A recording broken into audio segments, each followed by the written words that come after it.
Assalamualaikum warahmatullahi wabarakatuh anak-anak. Bagaimana kabarnya? Semoga sehat selalu ya.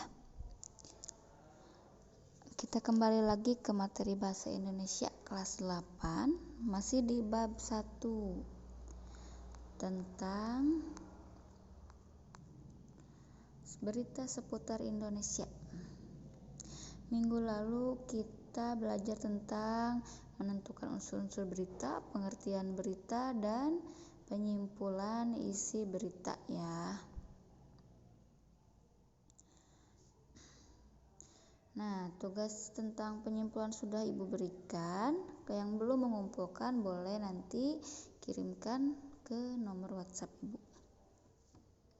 Dan sekarang kita lanjut ke nomor 3, yaitu tanggapan terhadap isi berita. Nah, yang ini. Sebelumnya ada yang tahu tanggapan isi berita? Nah, tanggapan isi berita yaitu pendapat ataupun reaksi seseorang setelah melihat, mendengar, ataupun merasakan sesuatu. Tanggapan dapat berupa persetujuan, sanggahan, pertanyaan, atau pendapat. Semua tanggapan harus disampaikan dengan sopan, objektif. Dalam menanggapi suatu permasalahan harus disertai jalan keluarnya. Yang harus diperhatikan ketika mengemukakan tanggapan, yang pertama, tanggapan berhubungan dengan masalah yang dibicarakan. Yang kedua, tanggapan dapat mempercepat pemahaman masalah.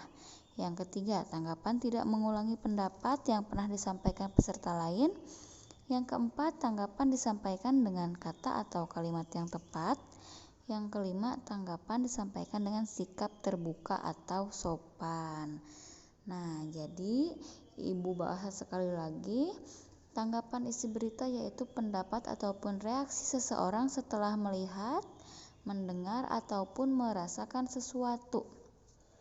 Tanggapan dapat berupa persetujuan, sanggahan, pertanyaan, atau pendapat. Jadi mau setuju atau tidak setuju, yang penting kalian berpendapat ya.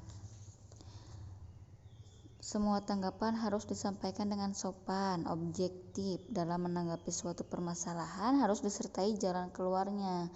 Jadi harus ada jalan keluarnya, harus dipecahkan. Jadi memecahkan masalah. Di sini ada 3 contoh tentang tanggapan isi berita. Yang A, B, dan C bisa kalian baca masing-masing.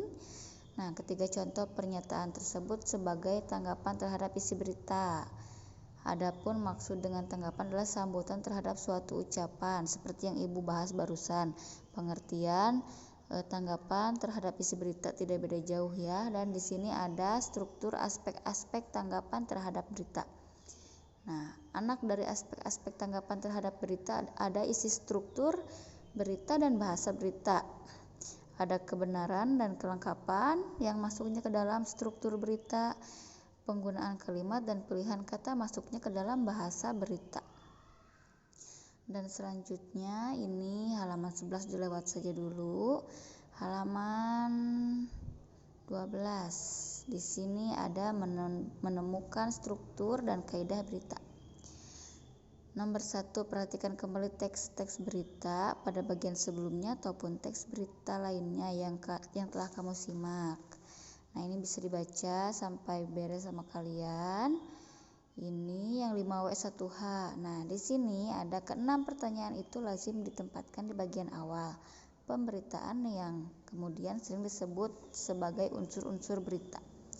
Bagian ini disimpan pada bagian kepala berita LED dan tubuh berita. Adapun susunan dari unsur-unsur berita itu bisa variatif, misalnya ada yang didahului dengan penyajian apa, ada pula yang diawali dengan kapan, pertanyaan bagaimana biasanya ditempatkan pada bagian badan berita. Nah, di sini ada piramida terbalik. Piramida terbalik, jadi ini ada gambar seperti piramida tetapi terbalik ya, seperti segitiga tetapi terbalik. Di sini ada tulisan kepala berita yaitu LED, tubuh berita, dan yang terakhir ekor berita. LED itu artinya kepala berita, ditulis pada paragraf pertama sebuah berita. LED ini termasuk ke unsur penting sebuah berita. LED menentukan isi berita. Lead atau teras berita atau kepala berita setidaknya mengandung jawaban atas pertanyaan apa, siapa, kapan, dan di mana yang dari 5W1H itu. Sedangkan mengapa dan bagaimana dapat ditemukan pada bagian tubuh berita. Yang kedua, kolom yang kedua itu tubuh berita. Body atau berisi peristiwa kejadian yang dilaporkan dalam bahasa berita singkat, padat, dan jelas. Dengan demikian, tubuh berita merupakan penjelasan lead secara lengkap berita. Jadi isinya, kepala berita itu intinya. Dan yang terakhir, ekor berita. Berisi informasi kurang penting. Bagian ini berada setelah kepala dan tubuh berita. Bagian ini tidak memiliki kaitan langsung dengan judul berita. Jadi kalau misalkan ini ekor, kalian seperti membahas cerita yang kurang penting dalam berita tersebut, mengulas misalnya mengulas cerita-cerita yang sebelum berita ini terjadi dan lain sebagainya. Nah, ini tentang tanggapan dan menemukan struktur dan kaidah berita. Nah, ini berarti kalau misalkan ada gambar seperti ini disebut piramida terbalik dalam berita. Bisa dipahami tentang tanggapan terhadap isi berita dan menentukan struktur dan kaidah bahasa.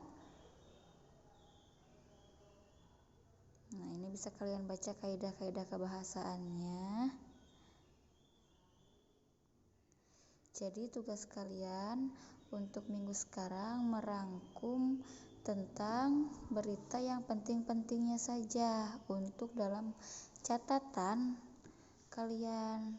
Jadi belum Ibu kasih tugas lagi, hanya saja merangkum tentang berita yang penting-pentingnya saja, mulai dari menentukan unsur-unsur berita, pengertiannya, lalu penyimpulan, yang penting-pentingnya saja, ya.